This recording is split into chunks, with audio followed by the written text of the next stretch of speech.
Muy, pero muy buenas tardes, mis apreciados alumnos de Teoría y Política Económica. Nos encontramos en esta oportunidad para hacer lo que hemos llamado clases de repasos. En este caso, estaremos hablando de una clase de repaso sobre el mercado de bienes y el mercado de dinero. Como ya lo hemos visto, ahora vamos a ver desde el punto de vista macroeconómico cómo estos mercados son lo que llamamos dos caras de la misma moneda. Recuerden que este tipo de clases de repaso se hace con la pizarra solamente y lo que quiere es dejar ese mensaje central de la temática que se esté tratando, en este caso, cómo visualizar los flujos reales y los flujos financieros de la economía y cómo entender que están totalmente alineados, que van de forma paralela, permitiendo que, paralela pero integrada, permitiendo que desde el lado del mercado de dinero puedan fluir los recursos financieros para poder realizar los procesos productivos. Entonces, eso es lo que vamos a tratar en esta oportunidad. Vamos a compartir pantalla para empezar nuestra clase con pizarra. Entonces, repito, de lo que se trata entonces es de una clase de repaso de macroeconomía,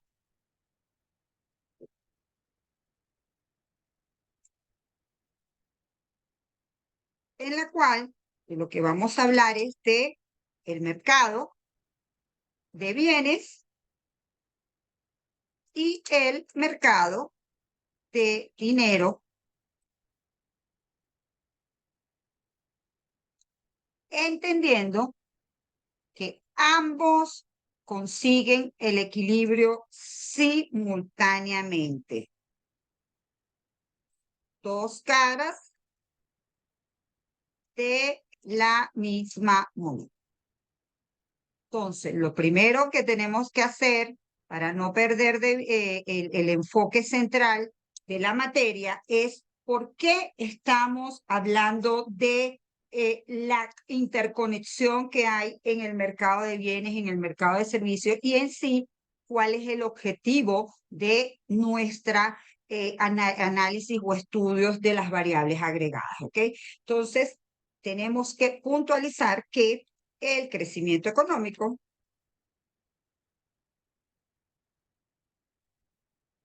descansa, ¿ok?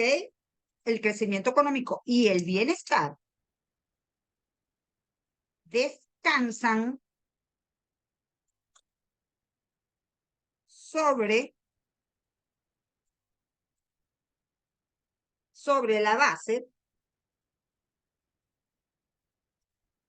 de tres aspectos. ¿Cuáles son esos tres aspectos? La acumulación del capital,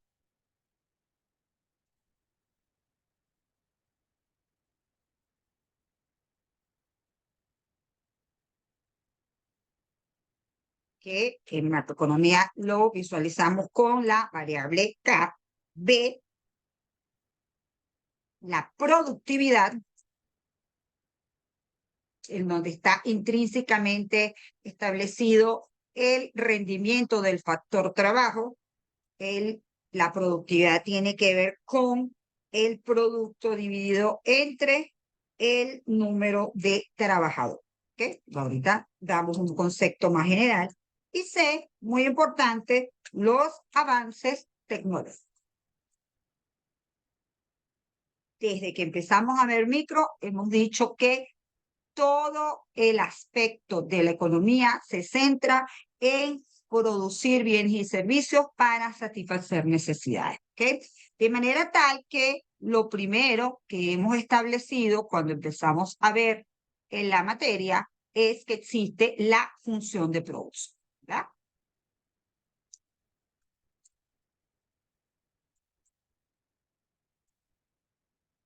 Y la función de producción es absolutamente indispensable, básica, porque es en el proceso productivo donde se genera la producción nacional, ¿ok? Acuérdense que aquí vamos a tener la producción nacional. ¿Cómo hemos planteado la gráfica? ¿O cómo se plantea la gráfica? Bueno, la gráfica se plantea de la siguiente manera. Como siempre, tenemos nuestro eje cartesiano y vamos a trazar la función de producción. Como es una curva, siempre nos toca hacerlo a mano alzada y bueno, no siempre nos queda tan bonita, pero lo hacemos lo mejor que podemos, ¿sí? Ya, aquí no la tomé bien.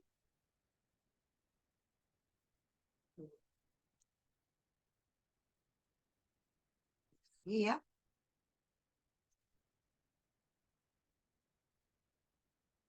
Perfecto, esta es nuestra función de producción. Entonces, ¿cómo se plantea la función de producción? Aquí con un toque técnico que se perdió mi lapicito.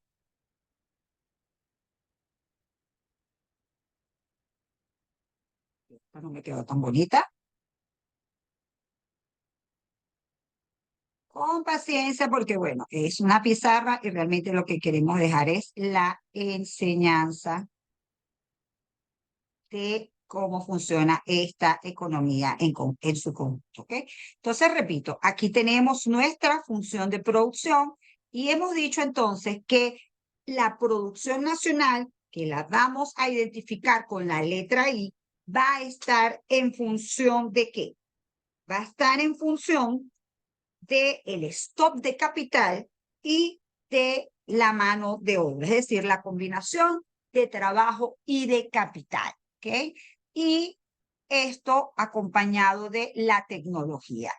Significa entonces que en un determinado año, en un determinado momento, dependiendo de cómo sean las características del mercado, cómo esté la dinámica del mercado en ese momento, por un lado por la oferta y por el otro lado por la demanda, cómo estén las expectativas de oferentes y de demandantes, se logra entonces un punto en el cual, dada una capacidad instalada, ¿verdad?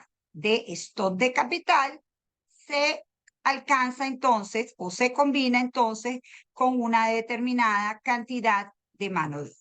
Quiere decir que en esta gráfica las variables que nosotros tenemos son, por este lado, el factor trabajo, ¿ok? Por este lado, el factor producción.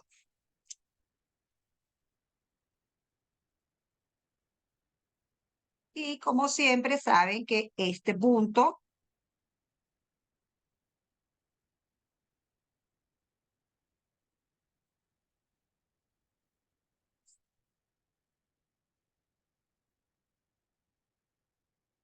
como siempre saben que este punto que está aquí, esto, ahora no sé,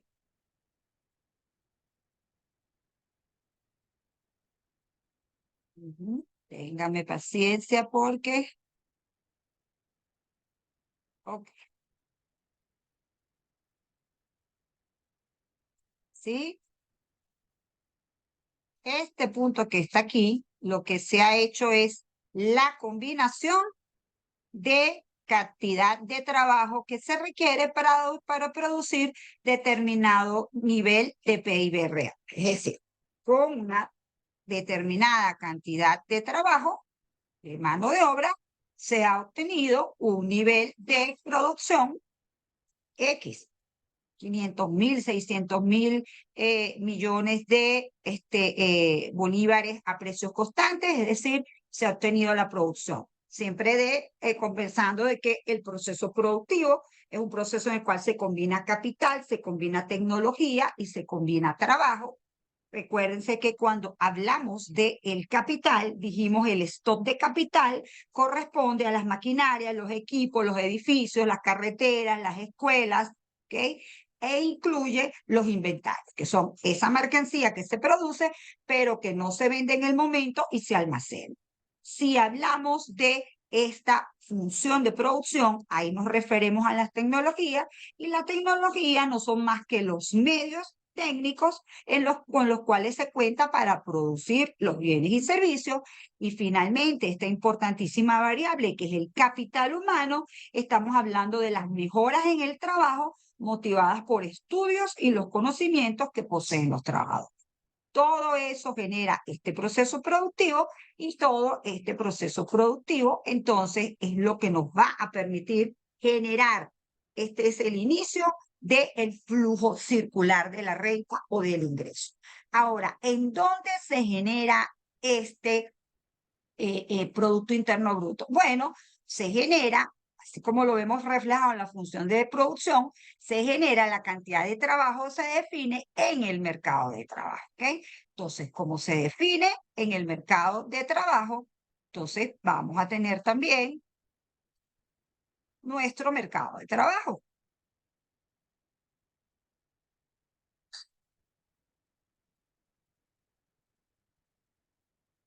Ya vamos a ir colocando cuáles son las variables de A1.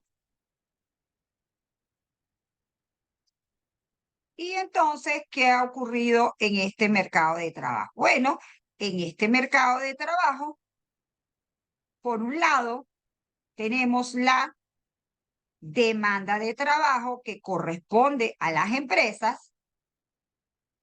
Por otro lado, tenemos la oferta de trabajo, que somos todos nosotros los hogares, los trabajadores, los que ponemos nuestra mano de obra. Y aquí, en este libre juego de estas variables, repito, esta es la oferta laboral,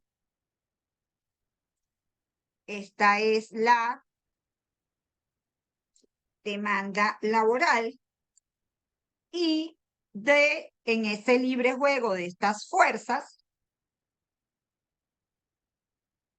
podemos nosotros determinar, o se determina a nivel macroeconómico, mejor dicho, cuánto es la cantidad de trabajo que se emplea en un determinado momento o un determinado año en la economía, y cuál es la variable que guía las decisiones en el mercado de trabajo. La variable que guía las decisiones en el mercado del trabajo es el salario, ¿ok? De manera que esta es una gráfica donde están representados el salario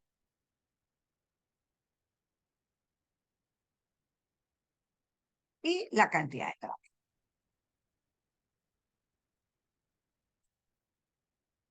Entonces, importante entender que en el mercado de trabajo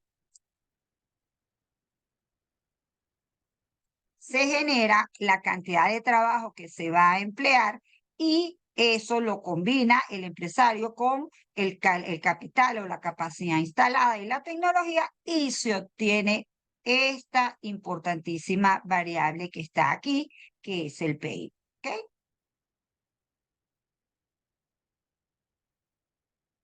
Entonces, eso se hace por amor al arte de ninguna manera, ¿verdad? Tanto productores, empresarios como trabajadores quieren una remuneración. Quiere decir que el ingreso es generado, y ese ingreso se distribuye en una parte que es la remuneración que va a recibir el factor capital, y el factor trabajo, la remuneración a los asalariados, es la remuneración que va a recibir el factor trabajo. Y otra variable que en macroeconomía se llama excedente de explotación, que es la remuneración que va a recibir el capital. El capital entendido como ese capital que incluye los rendimientos por lo que es la inversión en una empresa, ¿verdad? Que puede generarle dividendo a las personas, los ingresos que se pueden generar por la posesión de un activo financiero, como cuando se tiene una cuenta corriente y se paga intereses, las regalías que se pueden obtener de alguna patente que tenga la persona, o de algún activo financiero, o los alquileres, ¿ok? Entonces, todas estas variables forman parte de la ganancia del capital. Y repito, entonces, esta es la forma de generar la producción de bienes y servicios. Luego, entonces, tenemos que hablar de otra variable muy importante, que es la demanda, y ya con esta variable Y obtenida, podemos irnos al mercado de bienes y servicios. Entonces, en el mercado de bienes y servicios,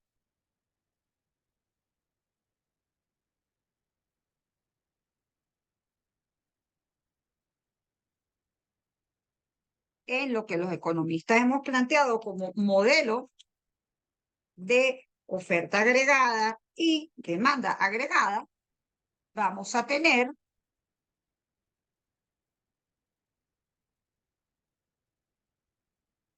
por un lado la producción nacional, ¿verdad? En términos reales, y por otro lado el nivel general de precios.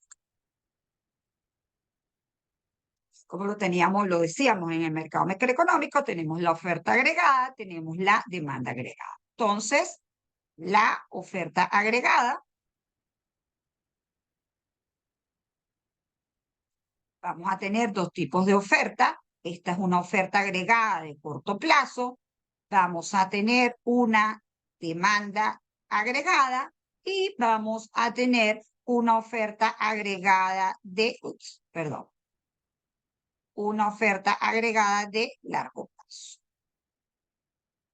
¿Ok? Entonces, repito, este es, para que nosotros lo podamos identificar como lo hemos trabajado ya en clase, este es el PIB real, que repito, lo estamos entendiendo como la variable I. Este es el PIB potencial.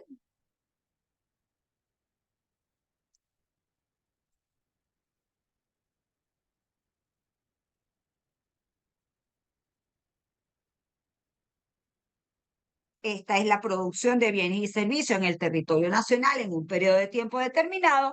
Esta es el máximo de producción que se puede alcanzar cuando todos los precios son flexibles. ¿Ok?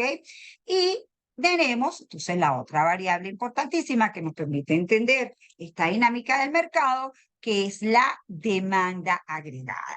¿Y qué dijimos de la demanda agregada? Dijimos que, o vamos a ponerlo aquí en los conceptos. A ver, por lo menos a grandes rasgos. Oferta agregada, que se calcula entonces con la variable PIB. Estamos hablando de cantidad que empresas producen y venden.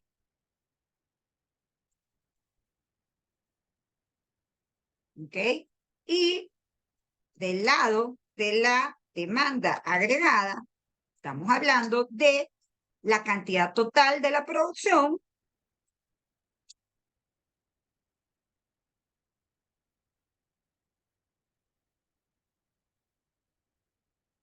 que están dispuestos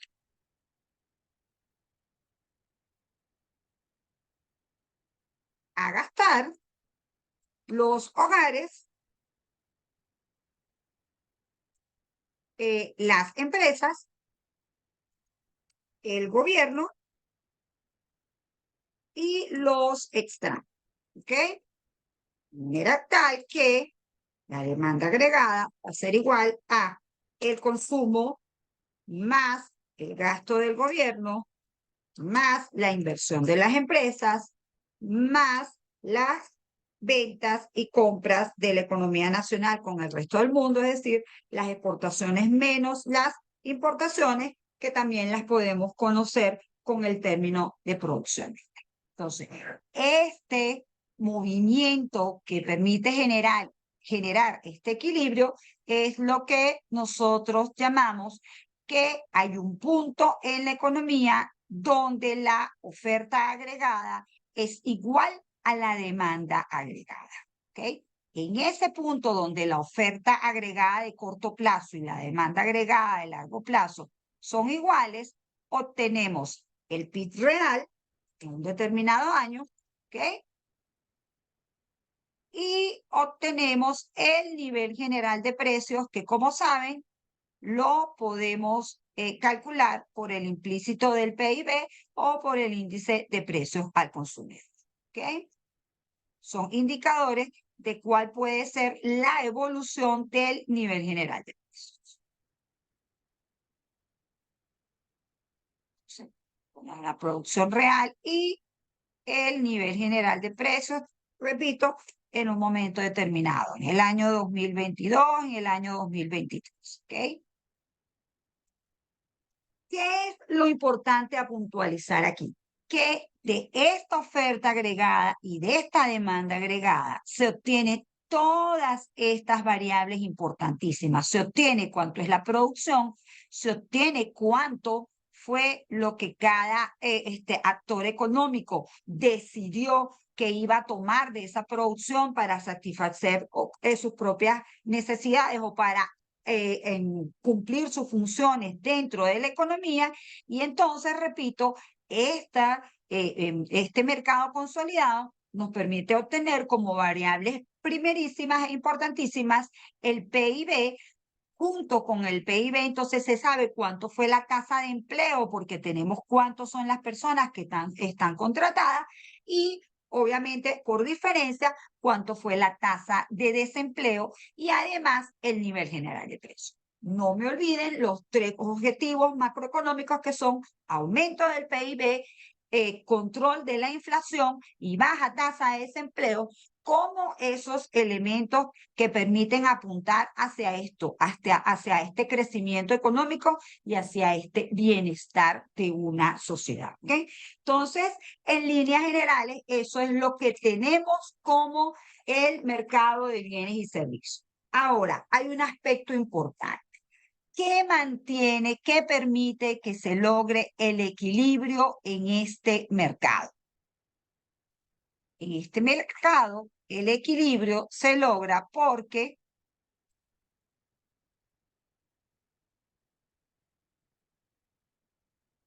hay fuerzas que van a actuar para mantener ese equilibrio. Déjenme borrar aquí un momento, por favor, que no me gusta ninguna de estas flechas. ¿Ok? Entonces, aquí vamos a poner esta. Aquí, de alguna manera, necesito la contraria y no la veo. Con esta la puedo hacer. Correcto, esta sí me gusta. Entonces, nosotros estamos diciendo que necesitamos una variable que nos permita establecer el equilibrio.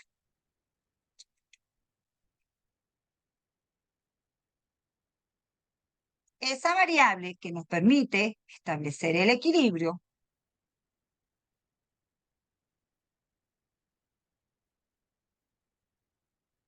¿cuál es? Bueno, resulta que para mantener el equilibrio en un mercado individual particular, nosotros decíamos que los precios se movían hasta lograr que la oferta y la demanda de un determinado bien coincidieran, se intersectaran en un determinado nivel. A nivel macroeconómico no puede ser la variable precio la que juegue ese rol. ¿Por qué? Porque este es el precio de todos los bienes existentes en la economía. Este es el precio nominal. De hecho, los precios, les había dicho, existen porque existe el dinero, de manera tal que el precio es una variable que se define de alguna manera por diferencia entre el PIB nominal, que se define en en el mercado monetario, ¿ok? Cuando se multiplica precios por cantidad, es decir, los precios a nivel general se definen o los define el Banco Central y las cantidades se definen aquí en este mercado, en esta función de producción. ¿Ok? Entonces, a lo que quiero llegar es que cómo se mantiene el equilibrio entre la oferta agregada igual a la demanda agregada. Bueno, muy sencillo. Siempre que la oferta agregada sea mayor que la demanda agregada, lo que va a ocurrir es que a los empresarios se les va a quedar cierta mercancía allí en stock y eso se va a ir acumulando las existencias. Obviamente, para los empresarios, mantener un nivel de existencias de stock de inventarios que se llama variación de existencia a nivel macroeconómico, le genera un costo. Siempre que estén creciendo sus inventarios, ellos van a dejar de producir. Va a haber una disminución del PIB real. ¿Qué ocurre si al contrario estamos en un mercado muy dinámico y la demanda agregada está aumentando muchísimo? Que los empresarios también están vendiendo muchísimo. Al vender muchísimo los empresarios, lo que hacen es que tienen que recurrir a los inventarios y se dan cuenta que los inventarios se están reduciendo y que tienen que empezar a activar la producción, a producir más para poder lograr ese equilibrio. Entonces, en definitiva, la variable inventarios, que en economía se llama variación de existencia, es la señal que indica a los empresarios si deben producir más o no. ¿Ok? Si es necesario que se produzcan más bienes y servicios o no. ¿De acuerdo? Entonces, repito, estos serían los aspectos generales de lo que es el mercado de bienes y servicios. Ahora, veamos un poquito de variables macroeconómicas o de relaciones, ecuaciones macroeconómicas, porque de verdad que es muy importante.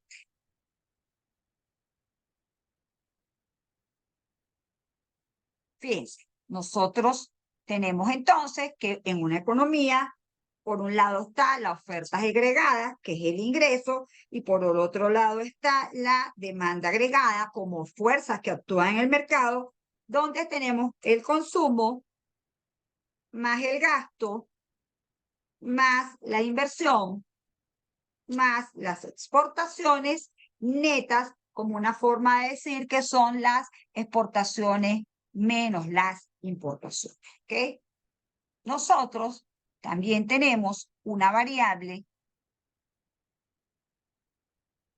que es el ahorro. ¿Qué es esta variable? Esta variable es la parte del ingreso que no se consume. Quiere decir entonces que es la diferencia entre el ingreso menos el consumo. Tanto el consumo privado como el consumo del gobierno. ¿Ok? Entonces, si yo esta ecuación la sustituyo aquí, es decir, ponerle aquí un sí para que, si yo sustituyo esta ecuación aquí, voy a obtener que ingreso menos consumo menos gasto del gobierno es igual a inversión neta más exportaciones netas. Y si sustituyo, ahorro, paso la inversión para este lado de la ecuación, va a ser igual a exportaciones netas. Y aquí empieza a aparecer entonces la otra cara de la moneda. Es decir, la primera cara de la moneda es el equilibrio por el lado de la oferta y la demanda agregada, ¿okay? Que es esta que está aquí. Y la segunda cara es esta en la cual el ahorro menos la inversión es igual a las exportaciones netas. ¿Por qué? Porque estos son los mecanismos de financiamiento que permiten que se pueda invertir. Si uno se encuentra en una economía donde la cual las exportaciones son iguales a las importaciones, este valor es cero. Quiere decir que el ahorro es igual a la inversión. ¿Qué significa eso? Que esta economía fue capaz de generar suficiente ahorro para financiar su proceso productivo. ¿Okay? Pero generalmente puede haber diferencias. El ahorro puede ser mayor que la inversión o el ahorro puede ser menor que la inversión, lo que significa que necesitamos recursos del resto del mundo o que nos podemos apoyar con recursos del resto del mundo para financiar nuestros procesos productivos. Entonces, el centro de todo, repito, va a estar en estas variables claves que están aquí. Por un lado, jóvenes, el stock de capital, del que acabamos de hablar, esas maquinarias y equipos, va a ser, hay un stock de capital inicial siempre en una economía, porque resulta que ya usted tiene unos edificios construidos, unas escuelas construidas, unas empresas operando, y ese stock de capital se alimenta año tras año con los flujos de inversión. Recuerden que la inversión es el gasto que hacen las empresas para aumentar o mantener su capacidad de producción, ¿ok? Y que es ese crecimiento de esa acumulación de capital combinado con la productividad y los avances tecnológicos lo que permite que usted año tras año sea capaz de producir más bienes y servicios. Ahora, eso pasa por un proceso de financiamiento, su otra cara que es el mercado financiero. ¿Cuál es ese proceso de financiamiento? La riqueza financiera. Esa riqueza financiera, y disculpen que tiene el mismo W de el trabajo del salario, pero no tiene nada que ver. Esta W, repito, es riqueza financiera, vamos a ponerla así financiera, ¿ok? ¿A qué va a ser igual? Va a ser igual a la riqueza financiera, todo el saldo de activos financieros menos pasivos financieros que tengamos en un momento dado, ¿ok? Perdón, que aquí es -1 para señalar que es el periodo anterior. Y esta es la riqueza financiera del periodo, esto para decir la riqueza financiera del año 2023, ¿cómo va a ser? Va a ser la riqueza financiera que traíamos en el año 2022 más el ahorro que generó esa economía en ese año. ¿Y cuál va a ser el stock de capital? El stock de capital va a ser la maquinaria, equipo, toda la infraestructura que se tenía en el año anterior,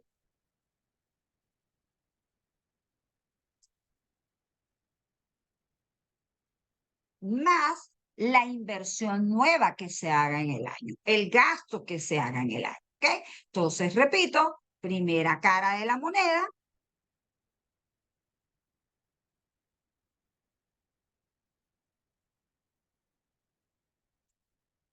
la cara de la moneda, todo lo que tiene que ver con los flujos de mercancía y una cara de la moneda que tiene que ver, la otra cara de la moneda, que tiene que ver con todos los flujos financieros.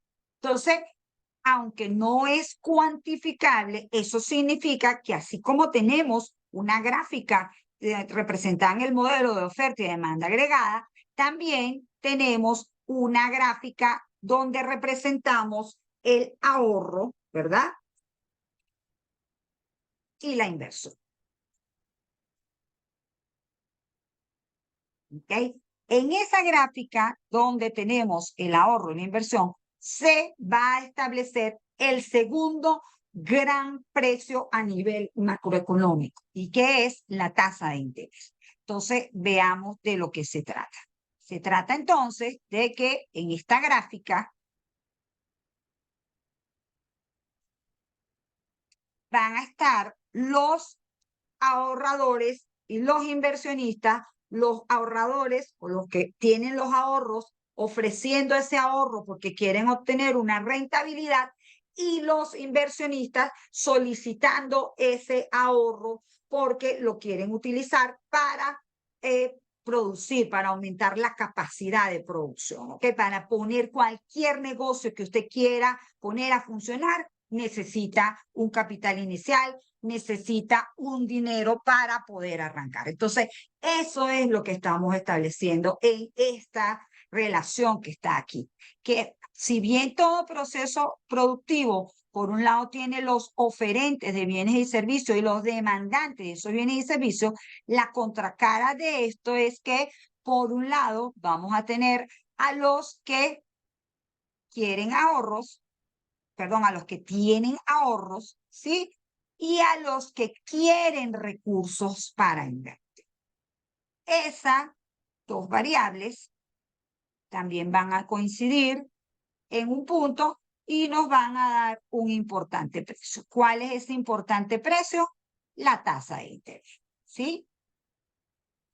Entonces, en esta parte de la gráfica va a estar el ahorro y va a estar la inversión.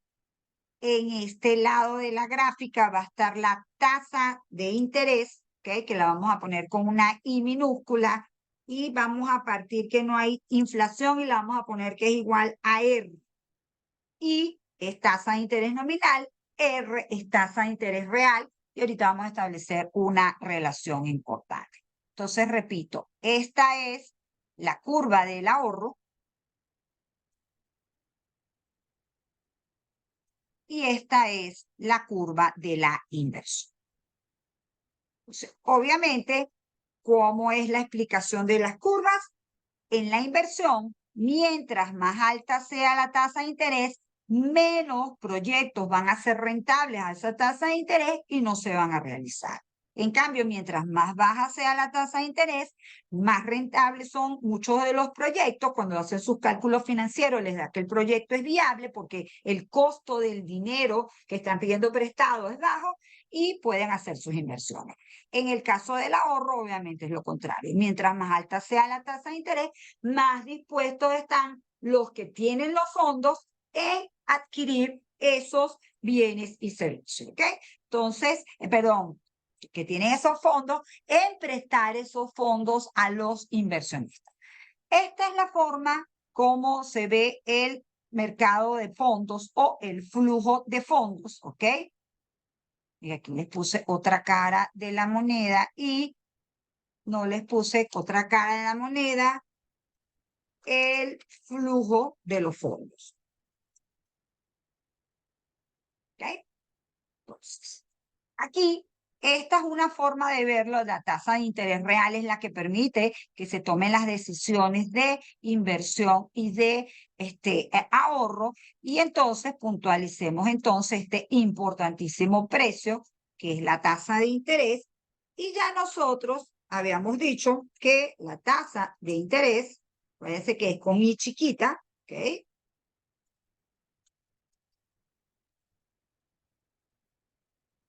Tiene dos importantes connotaciones. Una que es el precio pagado por el dinero prestado durante un periodo de tiempo determinado, ¿ok? Y la otra, el precio del dinero, porque es el costo de oportunidad de tener dinero. Cuando hay una tasa de interés elevada, usted prefiere tener bastante dinero depositado en los bancos, ¿verdad? O invertido en cualquier otro activo financiero porque se está obteniendo muchísima rentabilidad. Cuando la tasa de interés es baja, usted, bueno, puede tener efectivo, puede tener su dinero en cuentas que tengan baja rentabilidad. No hay problema porque usted no está perdiendo por tener el dinero en esos instrumentos de baja productividad. ¿Ok? Entonces, la tasa de interés es eso. Tenemos la tasa de interés nominal.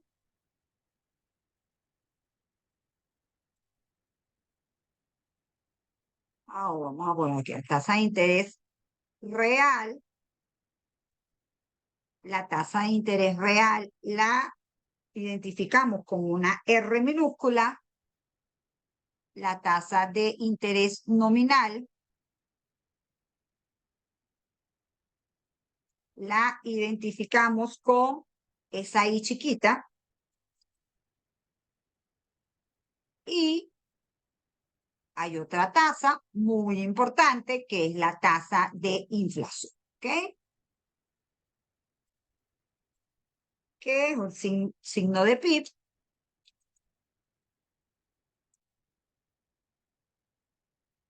De manera tal, inflación.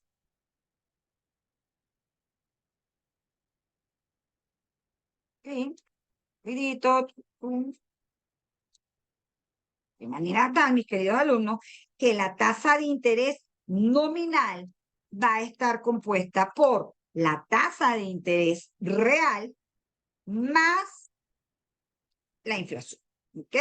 O si lo quieren ver de la otra forma, la tasa de interés real va a depender de cuánto sea el nivel de la tasa de interés nominal, y la tasa de interés nominal se define en el mercado monetario, ¿ok? Menos la tasa de inflación, que la tasa de inflación la determina el Banco Central, ¿ok? Entonces, a esto es a lo que nos referimos con estas dos caras de la misma moneda. Ahora queremos seguir con el circuito de hacia dónde va ese ahorro. Lo vamos a hacer en una segunda entrega para que no se haga tan pesado, ¿ok? Entonces vamos a finalizar esta aquí, teniendo entonces, repito, la explicación de cómo son estas dos caras de la moneda, cómo estos procesos se retroalimentan. Cuando vimos el flujo circular de la renta, dijimos, por un lado hay un flujo de bienes y servicios, por otro lado hay un flujo monetario. Y ese flujo monetario a nivel de la economía permite que garanticemos o que generemos recursos para invertir. Por eso es que cuando nosotros hablamos del sistema financiero, dijimos que el sistema financiero cubre una actividad importantísima,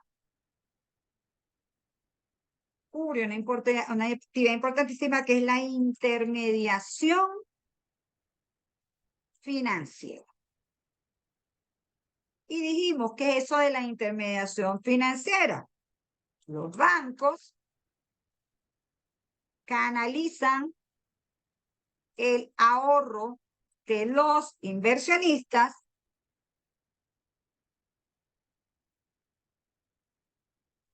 los bancos canalizan el ahorro de los hogares, que en ese momento le damos mucho a los hogares, a otorgar créditos a las empresas para la inversión, ¿ok?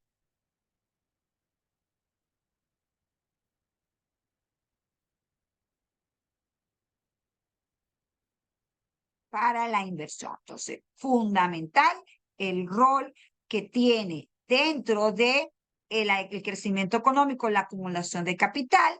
La acumulación de capital solo es posible con la inversión que se realiza año tras año, y para invertir necesitamos o recursos internos, ¿ok? Por eso es que parte del ingreso se consume, pero otra parte necesariamente la tenemos que ahorrar, y ese ahorro es la fuente principal de financiamiento de la inversión. Obviamente esto es entendido como el ahorro nacional. Puede ocurrir que en un determinado momento la inversión sea mayor que el ahorro, porque resulta que pedimos prestado al resto del mundo y obtuvimos recursos para financiar esos procesos productivos. ¿Okay? Entonces vamos a dejar esta primera parte hasta aquí.